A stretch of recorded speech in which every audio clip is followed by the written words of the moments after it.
안녕하세요. 반갑습니다. 오늘 날씨도 꾸물꾸물합니다. 3일 동안 비가 와서 그런지 베란다 아이들이 그래도 그 습을 머금어서 그런지 통통한 모습을 보여주고 있습니다. 저희 집 베란다 그래서 이럴 때 조심해야 됩니다. 그 햇빛은 안 들어오죠. 또 습하죠. 비가 오니까. 그리고 또 통풍은 잘 되지 않죠. 이러다 보면은 아이들이 물러서 간다든가 또 기운으로 가는 현상이 있었습니다. 그래서 저는 그 베란다에서 요즘은 24시간 선풍기를 틀어주고 있습니다. 밤낮 없이 틀어줘야 합니다. 왜냐면은 이렇게 습하거나 공기가 통하지 않을 때 또 햇빛이 덜 들어올 때는 통풍이라도 잘 시켜줘야 합니다. 그래야지 아이들이 옷자람이나 그 기운으로 인해서 물러서 간다든가 이런 현상이 좀 덜한 듯 싶었습니다. 그래서 저는 24시간 선풍기를 틀어주고요. 그리고 저희 집 아이들이 별탈 없이 요즘 잘 지내는 원인을 제가 보니까 예전에는 제가 영상에도 한번 올린 바 있는데요.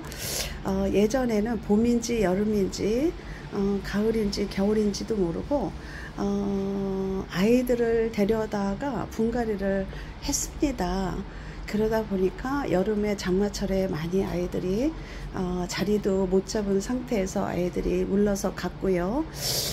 그래서 저는 그 베란다에서 키우는 그 방법이 잘못된 걸 알고 저는 봄철에는 여름과 봄철에는 아이들을 잘 데려오질 않고 있습니다. 차라리 겨울이 낫습니다. 왜냐면 남양 베란다는 햇빛이 깊숙이 들어옵니다. 아이들이 잠자는 시기가 많은데요. 그래도 햇빛이 많이 들어오다 보니까 되레 겨울에 분갈이 아이들은 겨울 분갈이 해놓은 다음에 2월 3월 달쯤에 굉장히 잘 활착이 되었습니다. 그런데 예전에 제가 했을 때 4월 5월 달에 분갈이를 해줬을 때 보니까 아이들 활착이 안 된 상태에서 습하죠. 비는 오죠. 햇빛은 덜 들어오죠. 하다 보니까 곰팡이 기운이라든가 이런 게 많이 걸려서 보낸 적이 있었습니다. 그래서 올해는 제가 봄에는 전혀 아이들을 들이지 않았습니다. 네, 그리고 기본으로 있는 아이들도 저는 분갈이를 해주지 않고 있습니다. 아까도 말씀드렸지만 봄철에는 활착도 뿌리 활착도 제대로 되지도 않은 상태에서 장마가 오다 보니까 아이들이 탈이 나는 경우가 있었습니다. 그래서 저는 그 봄철에는 분갈이를 해줘야 하는 아이들도 참고 있다가 가을 9월이 지나서 그때서야 제가 분갈이를 해주기 시작했습니다. 그러다 보니까 아이들이 뿌리 활착도 잘 되고 튼실해졌을 때 그 이듬해 여름으로 왔을 때 아이들이 좀 건강하게 잘 지내는 듯 싶습니다. 네. 요즘 베란다에서 키우시는 분들이 키핑장으로 옮기시는 분들도 많이 봤습니다. 그 키핑장으로 옮기면 굉장히 좋죠. 저 또한. 그런데 저는 또 뭐 그다지 많은 그 아이들이 아니기 때문에 또 키핑장까지 가서 케어를 한다는 게 또 번거로울 것 같고 또 매주에 가서 아이들 케어를 해줘야 되고 이런 번거로움도 있고 그래서 제 베란다에 맞는 아이들 케어를 해주기만 하기 위해서 저는 그냥 베란다를 선택해서 이렇게 키우고 있는데요. 그래도 그 아이들이 뭐 이렇게 뾰족뾰족 웃자란다든가 이런 현상은 없습니다. 그런데 좀 이렇게 아이들이 뭐라 그러죠? 이렇게 먼저도 말씀드렸지만 이렇게 좀 이렇게 푹 퍼져지는 이런 현상은 보입니다.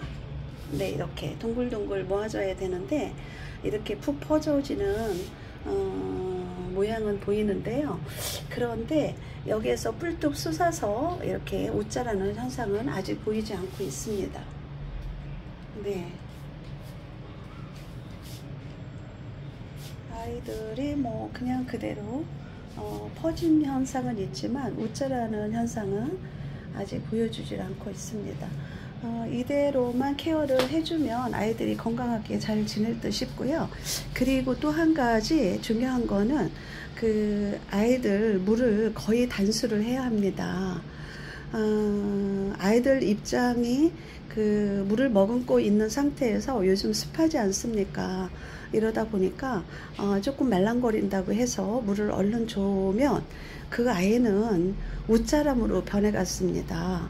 그래서 저는 그거를 너무너무 오랫동안 참고 있다가 아이들이 정말 물이 고파서 안 되겠다 싶을 때, 그럴 때 위에서 물을 주지 않고 저명관수로 살짝 줍니다. 위에서 제가 물을 뿌려줘 보니까 위에서 이렇게 뿔뚝 솟아오르는 그런 모양이 보였습니다.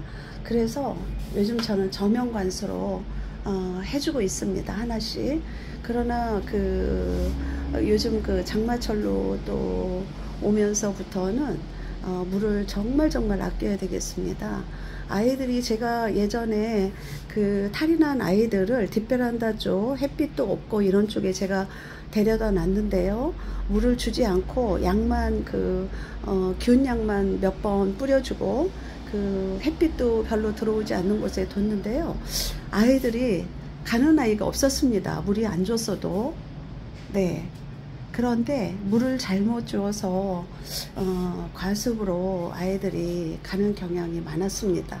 그래서 저는 지금부터 거의 단수에 들어갑니다. 정말 먼저도 말씀드렸지만 물고파 하는 아이들만 골라서 하나 둘 이렇게 저명관수로 해주고 있습니다. 네. 다른 그 영상을 보니까 아이들이 웃자란다든가 또 잎이 우두둑 떨어져서 고생하시는 분이 계신데요. 좀 진짜 안타깝습니다. 저도 예전에 그런 현상을 많이 겪었습니다. 그런데 이것저것 경험을 하다 보니까 제 베란다에 맞는 그런 케어가 중요한 것 같습니다. 그 베란다에 맞는 케어를 해주면 아이들이 큰 탈 없이 멋있게, 그 키핑장이나 이런 아이들처럼 멋있게 자라진 않지만 그래도 나름 잘 자라주고 있는 듯 싶습니다. 네. 그래서 오늘 저도 비 온 후에 아이들이 어떤 모습으로 있는지 또 웃자람은 있는지에 대해서 알아보았습니다. 네. 오늘 오후 시간에도 행복한 시간 보내시고요. 다음 영상에도 새로운 모습으로 또 찾아뵙겠습니다. 안녕히 계세요. 감사합니다.